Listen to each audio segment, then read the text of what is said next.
رب کے طریقے کے مطابق اگر نہیں کماؤ گے تو تم رشوت نہ لو، سود نہ لو، رب کا طریقہ تم نے نہیں اپنایا، وہ بھی کمائی حرام کی ہے۔ اللہ نے فرمایا بازار البیع، ترک کر دو تجارت کو۔ دوسرے مقام پہ اس کو جب میں دونوں کی اگزامپل بیان کروں گا نا، ان کا مفہوم، تو پھر آپ کو اس کی سمجھ آئے گی کہ ترک کیسے کرنا ہے۔ اللہ نے کیا فرمایا؟ یا ایھا الذین آمنوا اتقوا اللہ وذروا ما بقی من الربا ان کنتم مؤمنین۔ اے ایمان والو، اللہ سے ڈرو، اور اگر تم ایمان والے ہو نا تو جو کچھ تمہارے پاس سود میں سے بچ گئے نا اس کو چھوڑ دو۔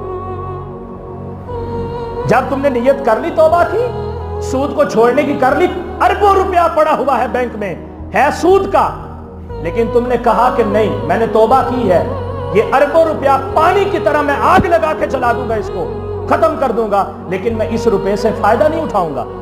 کیوں؟ رب نے کہا وَذَرُوا مَا بَقِیَ مِنَ الرِّبَا،